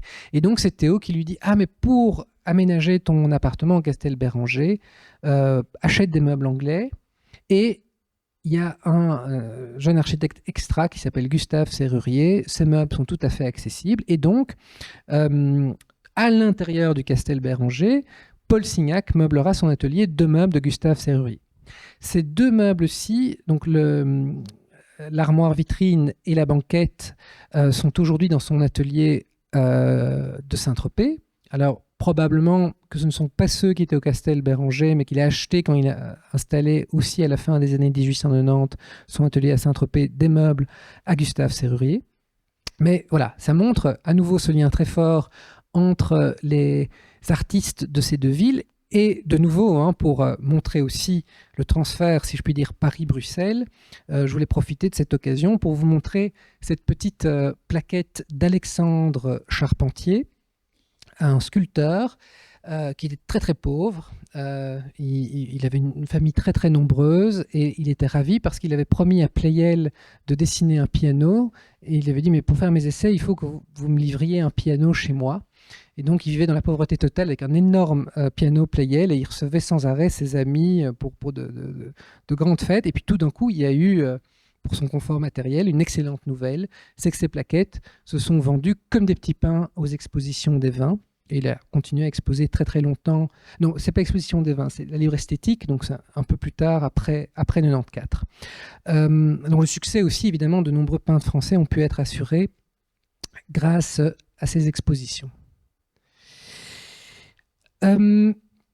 Bon, les relations entre Henri van de Velde et Paris ne vont pas pour autant être entièrement malheureuses, puisqu'il va dessiner aussi le mobilier pour les bureaux de la Revue Blanche, hein, une revue d'art et de littérature très importante, une des seules par ailleurs à avoir défendu Bing lors de l'inauguration.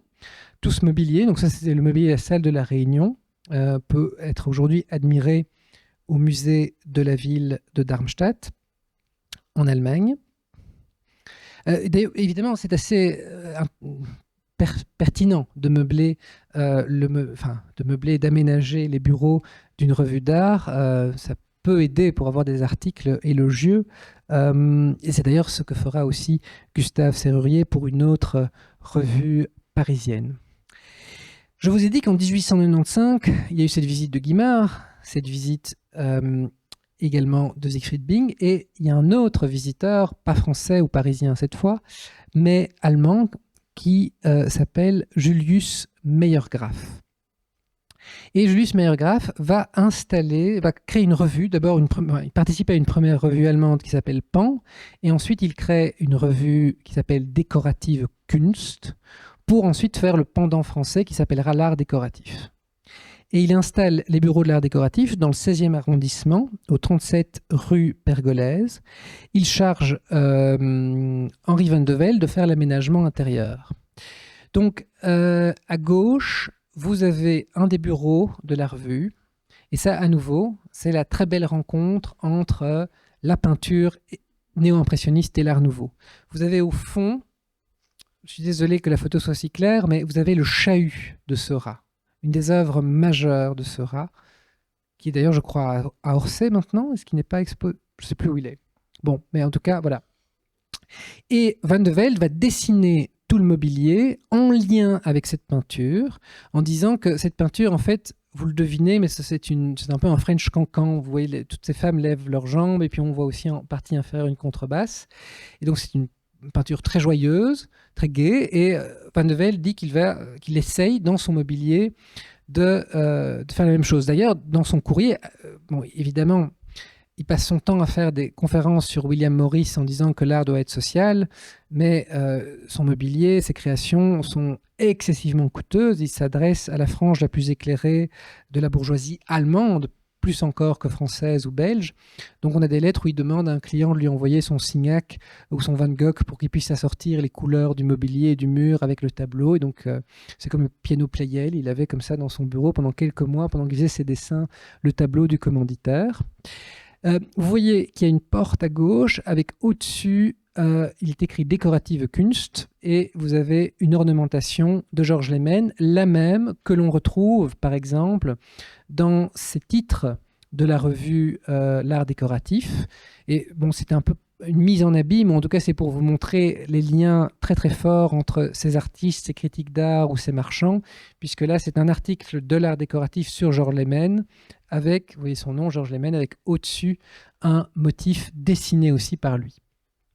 Et en partie inférieure, vous avez le bureau, assis au bureau Siegfried Bing. Vous devinez un Munch tout au fond, accroché au mur, et une petite sculpture d'un sculpteur belge qui s'appelle Georges Mine.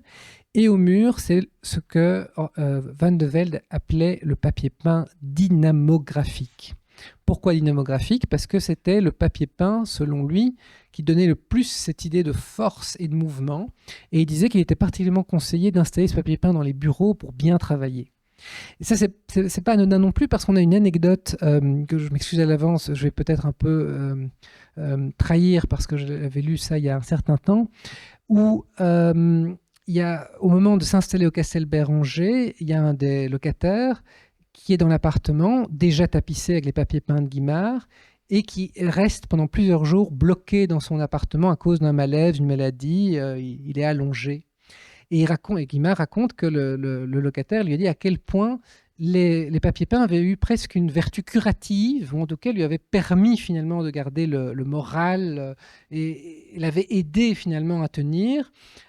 Et cette petite anecdote, comme celle du papier peint dynamographique de Van de Velde, elle est très intéressante parce qu'on est à une époque aussi où on pense que, par exemple, si vous avez un nouveau-né et que dans sa chambre vous mettez des meubles qui sont laids et du papier peint qui est laid, ça aura une influence néfaste sur son développement. C'est-à-dire qu'on pense littéralement qu'il y a un lien étroit, puissant entre l'intérieur et la personne qui y vit. Meyergraff ne s'arrête pas là. Non seulement il construit il développe cette revue, il installe ses bureaux à Paris, mais en plus il ouvre rue des Petits Champs, dans le premier arrondissement, la Maison Moderne, qui est un magasin de meubles et d'objets Art Nouveau. Donc vous avez ici la devanture dessinée par Henri Van de Velde, et à l'intérieur, on pouvait trouver de nombreux meubles de Van de Velde.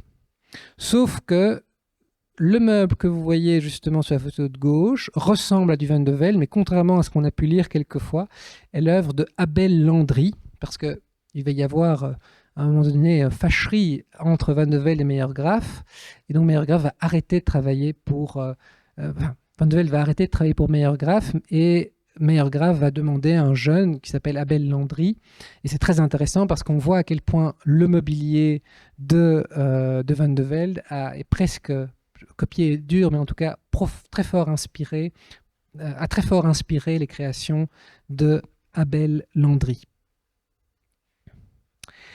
Enfin vient la fameuse exposition de 1900.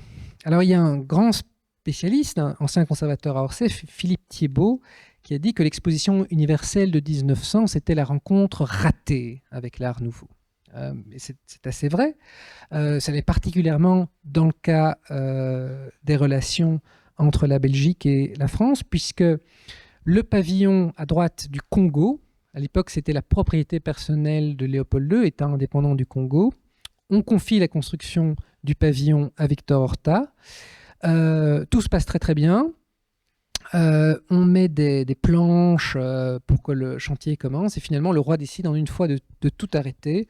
Encore aujourd'hui, les raisons de cet arrêt ne sont pas claires, probablement pour des raisons diplomatiques. Il ne voulait pas que l'État indépendant apparaisse de manière trop visible par rapport aux tractations qu'il y avait à l'époque. Et ce pavillon n'a jamais été construit, alors qu'il aurait sûrement été le chef-d'œuvre Art Nouveau de Horta.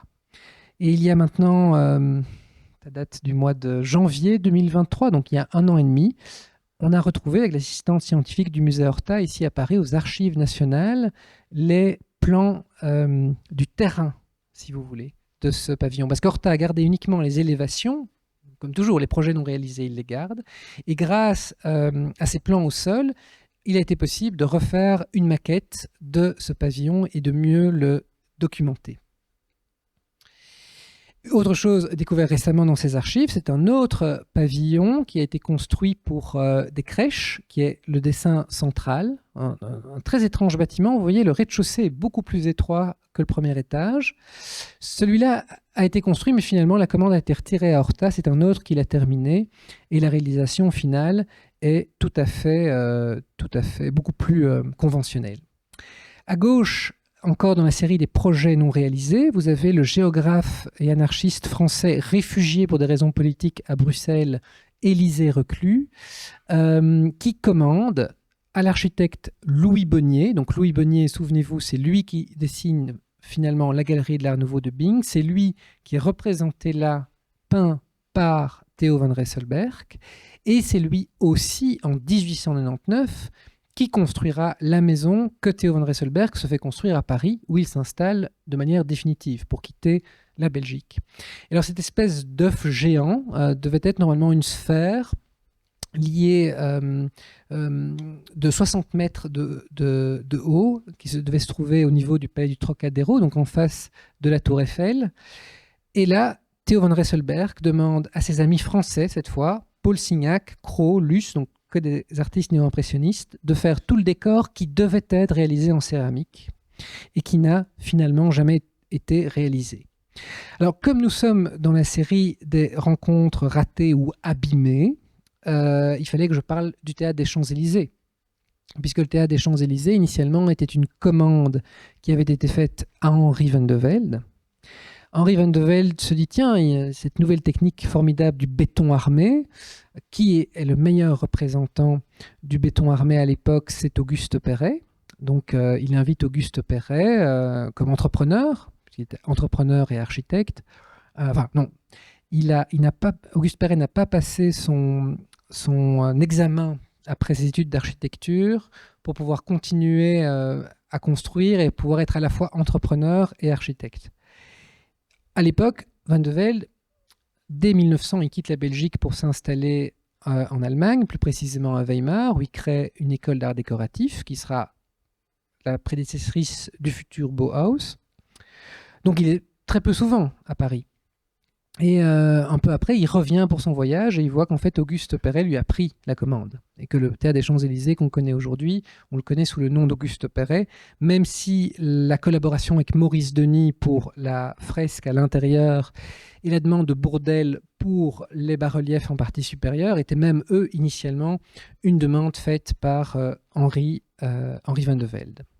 Mais heureusement, il y a quand même des rencontres heureuses entre l'exposition de 1900 et la Belgique. Alors cette fois-ci, vous m'excuserez, je vais devoir quitter Bruxelles pour aller à Liège. Alors Liège est une ville très francophile. Encore aujourd'hui, le 14 juillet, il est plus fêté que le 21 juillet, qui est notre fête nationale. On est vraiment à la pointe de la francophonie avant les pays germaniques. Et vous avez donc ici un pavillon construit pour une fabrique d'armes par un architecte liégeois, le beau-frère de Paul Ancar, qui s'appelle Paul Jaspard, qui lui, alors là c'est encore plus exceptionnel, existe toujours, puisqu'après l'exposition de 1900, il est démonté et remonté à Saint-Ouen, où il se trouve encore aujourd'hui. Et vous avez surtout, ça c'est la rencontre heureuse cette fois, c'est ce qu'on appelle le pavillon bleu.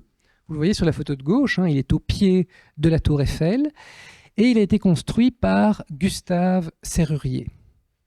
Ce pavillon bleu remporte vraiment succès. Le pavillon bleu était simplement un restaurant. On pouvait se rafraîchir, boire un verre, manger. Gustave Serrurier, en fait, va s'associer avec un architecte qui s'appelle René Dulon. Les descendants de Gustave Serrurier ont longtemps dit que René Dulon était un apporteur d'affaires et n'avait rien créé d'important. Aujourd'hui, ce n'est toujours pas tout à fait clair, mais il y a un apport aussi de René Dulon dans la patte, si vous voulez, de Gustave Serrurier. Et déjà, en avril, dans la foulée, avant 1900, Serrurier a énormément exposé au Salon des Beaux-Arts, etc., dans les différents salons d'art parisiens. Et en avril 1900, il ouvre un bureau à Paris. Alors malheureusement, je n'ai pas pu retrouver les adresses exactes pour ce soir, mais c'est ce cabinet de travail, une société avec comme représentant Dulon à Paris, qui s'appelle l'Art dans l'habitation. Et dans le vitrail au-dessus de la porte, vous avez le mot art et le mot métier. Et ça vous rappelle en français le Arts and Crafts anglais, parce que Serrurier, comme tous ces artistes aussi d'ailleurs, ont été profondément galvanisés aussi par l'exemple anglais. Autant Guimard a été galvanisé par l'exemple bruxellois, autant les Bruxellois l'ont été par ce qui se réalisait à l'époque en Grande-Bretagne, entre autres chez William Morris. La société de Gustave Serrurier prend de l'ampleur et en 1904, il ouvre sur le boulevard Haussmann un magasin. Donc voici la devanture. Alors, il existe encore une aquarelle, un premier projet de cette devanture qui était rouge vif, qui était très visible. La situation au boulevard Haussmann n'est pas non plus tout à fait anodine. C'est là que se trouvaient d'autres magasins liés à l'ameublement. Et à l'apogée, vers 1905 environ, la société Serrurier a un magasin évidemment à Liège, à Bruxelles, à La Haye, à Paris et à Nice. Bon, on verra, ça va malheureusement durer seulement quelques années parce que le succès commercial ne pourra pas suivre. Et vous voyez l'intérieur, évidemment, de ce magasin avec cette mezzanine et le S dans un triangle de Serrurier qui revient comme un leitmotiv. En quoi est-ce que donc Gustave Serrurier se distingue ? c'est parce que ça a été peut-être le seul ou un des seuls architectes de l'époque à être parvenu à relier ses idéaux sociaux à sa création de mobilier. Alors, vous avez en haut à gauche la Libre Esthétique, successeur des Vins, salon de 1895, la chambre de l'artisan. Et je vous invite à bien retenir ce mot d'artisan, on en reparlera.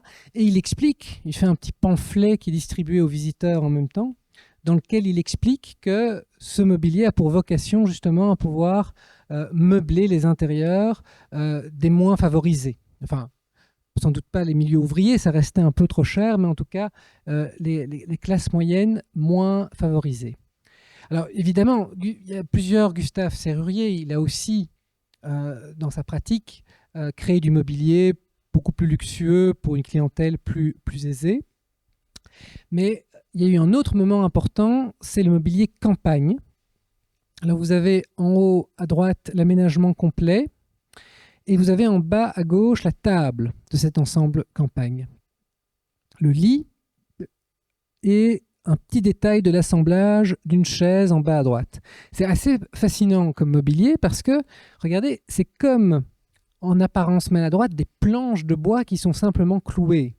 Il y a quelque chose de très radical dans cette approche où on a l'impression que c'est maladroit, mais en fait c'est très bien maîtrisé. Regardez par exemple le lit, vous voyez, il a très bien choisi l'essence de bois, c'est du pitch pin, et donc c'est l'essence de bois qui devient l'ornement, qui devient le motif. Et chacune des barrettes de bois est avec une vis, mais on la voit mal ici, accrochée, et les vis sont disposées de telle manière qu'elles deviennent le décor. Donc là c'est pour ça que je vous dis, c'est un architecte qui a lu et relu Viollet-le-Duc, mais qui va s'exprimer surtout dans le mobilier. Alors, la série la plus célèbre qu'il a réalisée, c'est ce qu'on appelle la série Silex. La série Silex, elle date de 1904. Et ça, c'est un mobilier aussi, parce que c'est le moment 1904 où il a vraiment des machines dans son atelier à Liège, où il va dessiner, si vous voulez, en pensant à la machine. C'est-à-dire, pour pouvoir faire une production qui soit importante, bon, ces idéaux sociaux, évidemment, font que les ouvriers ont plus d'avantages que dans d'autres fabriques, mais la machine est quand même là, contrairement à ce dont les Anglais rêvaient. Et il va créer ce mobilier presque standardisé.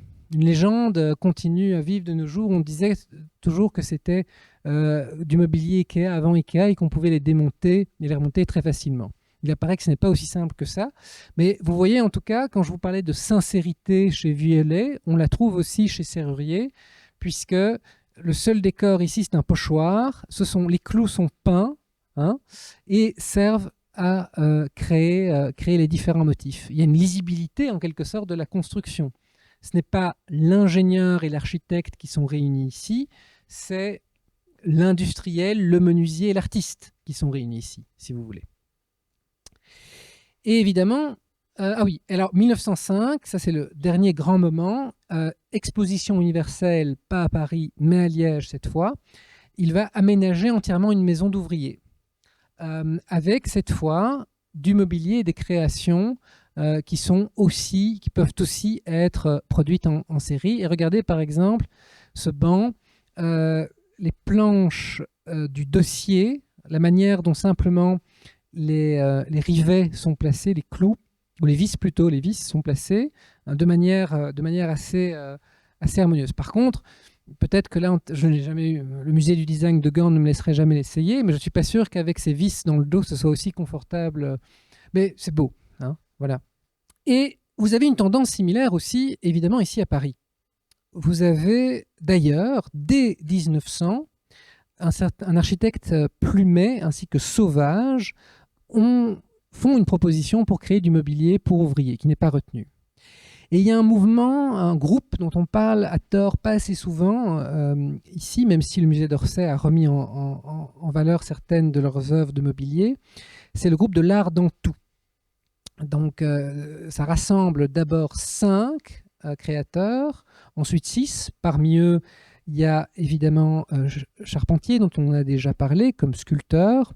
On retrouve aussi Sauvage, Sarrazin, Selmersheim, donc des jeunes architectes français. Et en 1898, ils se réunissent sous un nom qui est celui de l'Art dans tout. D'ailleurs, le texte de fondation du groupe cite abondamment Viollet-le-Duc, et dedans, ils disent vouloir un art accessible aux classes moyennes, qui soit abordable. Le mot art social est même noté. 1903, tout à fait à gauche, vous avez une première itération de cette tentative par l'architecte Bénouville. Et comment est-ce qu'il appelle cet intérieur? Il l'appelle aussi chambre de l'artisan. En 1907, vous avez cette proposition qui est faite par Erhardt et Buisine d'une chambre à coucher. On voit la manière dont les planches aussi sont accrochées. C'est très très similaire au mobilier silex. Et je vous ai mis tout à fait à droite l'aménagement intérieur fait par Francis Jourdain pour un appartement construit par l'architecte Sauvage. Et en fait, c'est assez passionnant parce que Francis Jourdain a les mêmes objectifs que Gustave Serrurier, et surtout après 1910, il va s'essayer à construire du mobilier vraiment modulable et social, mais finalement, ni Serrurier ni Francis Jourdain ne rencontreront le succès. Le rêve, si vous voulez, d'une frange de la population que l'on surnomme sous le nom d'artisans, ça ne fonctionne pas, il ne rencontre pas son public. Et le mot campagne aussi. On a vu l'intérieur campagne de Serrurier. Francis Jourdain, en 1913, Salon d'automne, fera aussi un mobilier qui s'appellera Mobilier Campagne. Et ça, malheureusement, là aussi, ça ne rencontre pas son public. Et dans ses mémoires, d'ailleurs, il y a un extrait qui est assez parlant à cet égard. Il cite le retour d'une des personnes qui regardait ce mobilier appelé Campagne. Et ce visiteur dit « Évidemment, c'est simple. Évidemment, à la campagne. Ça doit être commode à la campagne. Évidemment, c'est pratique, très pratique. C'est simple et pratique. Sans doute. Sans doute est-ce destiné à votre maison de campagne. » Et Francis Jourdain de dire « Jamais je n'avais autant entendu parler de campagne. Je n'avais déjà pas de maison de campagne et je comprenais mal pourquoi un artiste devait quitter Paris pour s'offrir le luxe paradoxal de n'avoir aucun luxe. » Et c'est vraiment cette volonté, si vous voulez, cette recherche, finalement, c'est tout l'idéal de l'Art nouveau, gît vraiment dans cette volonté de dépouillement et de pouvoir s'adresser à toutes les classes sociales. Un autre exemple ici, un meuble dessiné par Louis Sauvage, réminiscent, qui m'a été indiqué par l'expert de Louis Sauvage, Jean-Baptiste Minart, réminiscent du mobilier silex de Gustave Serrurier. Et un dernier exemple, ici vous avez, nous sommes toujours en 1907, c'est pour un concours qui avait lieu au Grand Palais de Mobilier. Non, pardon, je me trompe, attendez. Oui, non, c'est au Salon d'automne de 1907 que Sauvage et Sarrazin présentent une salle de classe que vous avez à droite. Et regardez les pieds des bancs, à quel point ils sont similaires aux pieds des bancs de Gustave Serrurier pour la desserte de l'ensemble Campagne. Bien, eh bien, malheureusement, on dit toujours que l'Art nouveau a duré 10 ans. Et c'est relativement vrai, puisque le magasin de Gustave Serrurier, appelé Serrurier-Bovy, ferme en 1908 à Paris. Le magasin de Meilleur-Graphe, je n'ai pas l'année exacte en tête, mais je crois que c'est un peu avant 1905, la Maison Moderne ferme. Et Bing, quant à lui, fermera aussi en 1903. Or, je voulais terminer...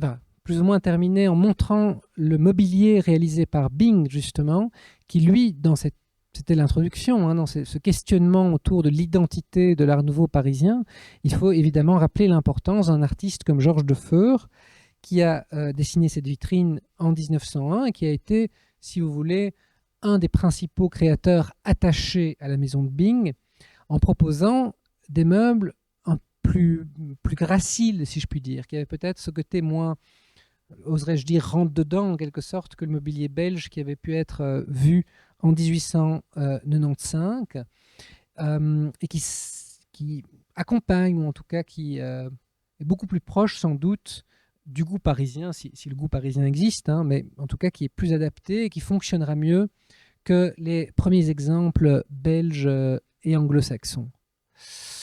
Et alors pour terminer, et pour ne pas seulement parler des rencontres ratées de l'Expo 1900, il y a les rencontres heureuses d'après 1920. L'exposition internationale des arts décoratifs de Paris, qui ouvre en 1925, dont on va fêter le centenaire l'année prochaine. Donc après cette année Guimard, vous préparez peut-être une année art déco. Il y aura de nombreux événements. Le pavillon de la Belgique, que vous voyez à gauche, est construit par Victor Horta, dans un style qu'on appelle parfois de classicisme modernisé. On a les croquis d'ailleurs, c'est assez intéressant, dans les archives du musée en 1920, enfin, en 23-24, quand il prépare le pavillon, il ne sait pas très bien comment s'y prendre, comment trouver un nouveau langage après l'Art Nouveau. Donc on a un projet de ce pavillon où le pavillon, c'est un peu de l'Art Nouveau tardif. Dans un autre projet, ça ressemble à un hôtel de ville néo-renaissance belge. Dans un troisième projet, ça ressemble au palais Stockley, qui est le chef-d'œuvre de l'Art Nouveau viennois. Dans un quatrième, ça ressemble à un building américain, parce que pendant la Première Guerre mondiale, Horta a fait des conférences aux États-Unis. Donc, il se cherche véritablement un langage pour finalement accoucher, si je puis dire, de cette expression beaucoup plus géométrique, où on sent l'origine classicisante, mais transformée. Et puis, Exposition universelle de Paris 1937, évidemment, à la place, mais il se trouvait de l'autre côté, je crois, du pavillon bleu, vous avez le pavillon de la Belgique, cette fois construit par Henri Van de Velde dans une veine, non pas art déco, mais bien plus moderniste. Alors, je me permets vite fait de vous montrer, de vous informer des prochaines actualités, parce qu'il y a beaucoup de choses qui vont se passer à Paris dans les mois et les années à venir. Nous avons décidé au Musée Horta d'aller, si j'ose dire, prêcher en terre étrangère. Et on organise un colloque sur l'art nouveau belge le 21 mai. Alors, les informations sont à venir, mais vous avez le site internet ou la page Instagram du musée pour en savoir plus, où vous entendrez encore beaucoup parler surtout de Van de Velde et de Serrurier. Le réseau Art Nouveau Network, qui propose aussi de nombreuses activités, de nombreux colloques. Voilà, il y aura encore beaucoup de publications aussi l'année prochaine sur Serrurier et Van de Velde. Et je pense fin 2026, une grande exposition dans une institution française sur l'art belge et l'art nouveau fin 19e. Donc voilà, il y aura encore de nombreuses occasions sans doute de se revoir. Et merci pour votre attention.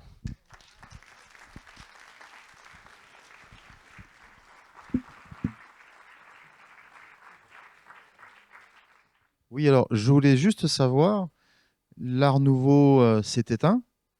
Est-ce que cette extinction a été, je dirais, en même temps partout où il s'exprimait, ou est-ce que il a commencé à s'éteindre dans un pays, puis dans un autre, ou est-ce qu'il a été étouffé par autre chose? Enfin, voilà, si vous pouviez exprimer un petit peu ce qui a pu se passer. Merci. Oui, alors par exemple, pour certains, l'art déco commence déjà en 1902. C'est-à-dire que j'en ai pas parlé ici, mais je vous ai dit qu'à Vienne, il y avait Glasgow, Vienne, Darmstadt, un changement. On a vu la maison de Gustave Serrurier. Et c'est vrai que la pureté des lignes, le dépouillement ornemental porte en lui déjà la naissance et toute la suite de l'art déco. Donc il y a ce mouvement-là qui va se développer dans les pays nordiques, et l'art nouveau plus linéaire, de courbes, etc., va, selon les pays, vivre une temporalité différente. En Italie, par exemple, on n'appelle pas ça art nouveau, on appelle ça style liberty, et le style liberty va durer jusqu'en 1920. On va encore avoir des maisons dans ce style-là.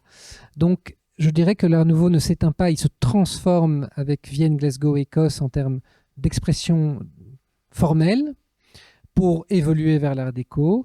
Et dans certains cas, il perdure jusqu'en 1914-1920. Mais grosso modo, la période la plus créative, la plus importante, c'est très court, c'est 1893 1902 environ, je dirais. Voilà, c'est vraiment le cœur du mouvement.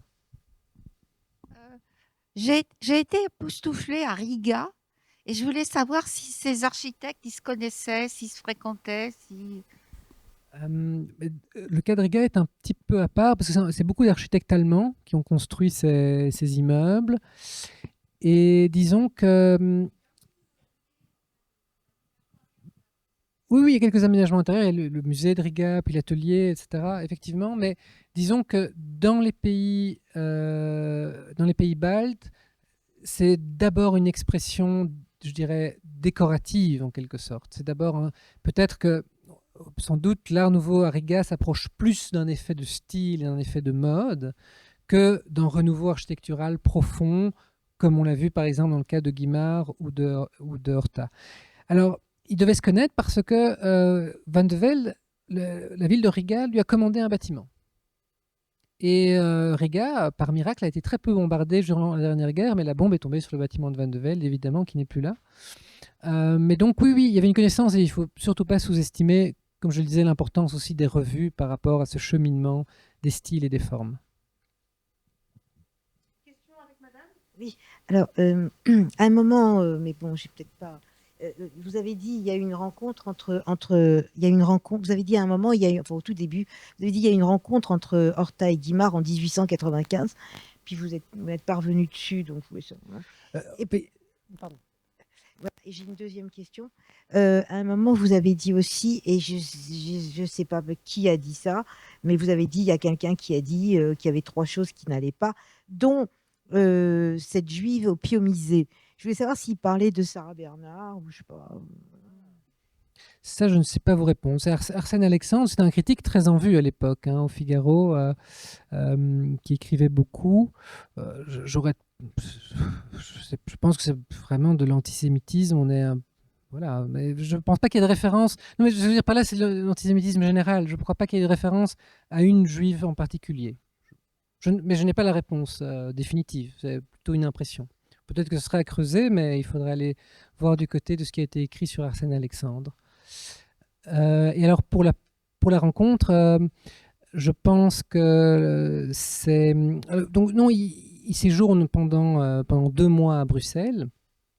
Et c'est à cette occasion-là qu'il rencontre l'œuvre d'Horta et qu'il rencontre ce qu'a réalisé Horta. Et aussi ce qu'Anka réalise et la vie artistique bruxelloise. Mais peut-être que le Cercle Guimard a plus d'informations à donner. Moi, je n'en ai pas beaucoup plus. Voilà. Bonsoir, merci pour votre exposé. J'avais 2 petites questions. Première question, c'était est-ce que Horta ou les autres architectes ont fait, comme Guimard, soit des entrées de métro, soit liées au transport? Donc ça, c'était la première question. Deuxième question, vous avez parlé tout à l'heure des meubles de campagne. Bon, vous avez cité une petite anecdote, disons, sur un visiteur, mais est-ce que c'était principalement une question de coût? Parce que le public vous dit qu'il n'a pas été rencontré. Est-ce qu'on sait? Est-ce que c'est pour des questions financières ou des questions de goût d'époque? Voilà, si vous pouvez nous renseigner là-dessus. Merci. Oui, alors pour la deuxième question, donc non, c'est lié au goût. Parce que ce mobilier de Francis Jourdain et de Serrurier, qui est aujourd'hui très recherché par les collectionneurs et en salle de vente, à l'époque, était excessivement démocratique. Excessivement démocratique, c'était la volonté, ça ne pouvait pas l'être autant qu'il le souhaitait. Mais comme je le disais, voilà, quelqu'un de la classe moyenne pouvait l'acquérir. Et donc, mais le goût était encore un peu dans le Napoléon III. Et c'est d'ailleurs dans un texte d'un journaliste de l'époque, il se plaint et dit en fait, il y a cette volonté, si vous voulez, de créer du beau pour tous. Mais beaucoup des clients veulent imiter l'intérieur du bourgeois ou du directeur de la fabrique qu'ils ont vu en mettant, en faisant venir le tapissier, en recouvrant tout de velours, etc. Et donc c'est ça, c'est ce triste échec-là finalement que ça raconte, plus qu'une question de prix. Et puis votre première question, alors station de métro. Henri Van de Velde a travaillé pour la SNCB et Horta a construit la gare centrale à Bruxelles, mais c'est après-guerre, après la Première Guerre. Et alors c'est magnifique, justement c'est dans des salons qui avaient lieu ici à Paris. Gustave Serrurier et Dulong ont construit énormément de stands lors d'expositions pour des voitures. Voilà. J'ai appris récemment que l'architecte français parisien Selmersheim avait dessiné une voiture Art Nouveau. On a découvert dans les archives de la famille Serrurier récemment un vélomoteur décoré par Serrurier aussi. Non, vous avez pour les architectes belges en tout cas non. Oui, je voulais savoir à partir de quel moment l'Art Nouveau devient ancien. Pourquoi l'impasse sur Mucha, et puis notre ami, un architecte et peintre, Gromer, qui fait quand même énormément, puisque vous parlez beaucoup de Belgique, l'exposition universelle. Voilà, merci. Oui, alors l'Art Nouveau devient ancien. Oui, il devient ancien. D'abord, il devient ancien, détesté, je dirais, entre 1920 et 1960.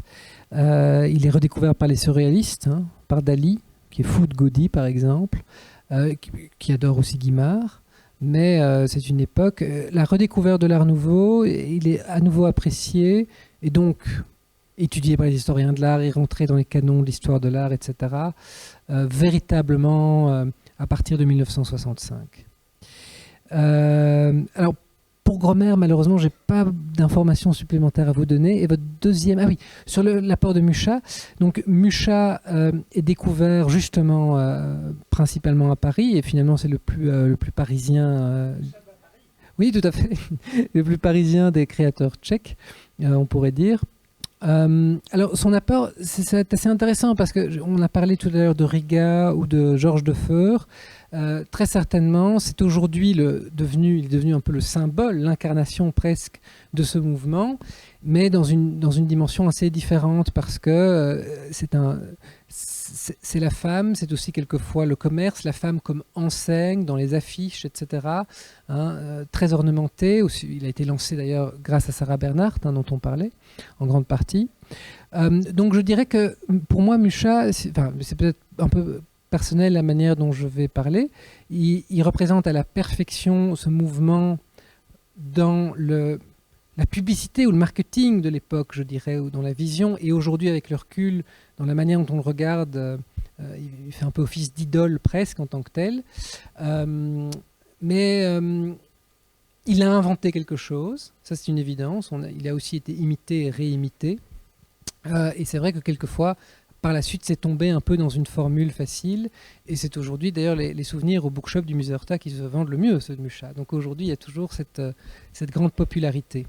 Donc il y a certainement, en termes de démocratisation, si vous voulez, pour que les créateurs dont on a parlé aujourd'hui et ces créations infusent et se trouvent un petit peu partout dans les magasins, dans la population, Mucha y a participé. Voilà.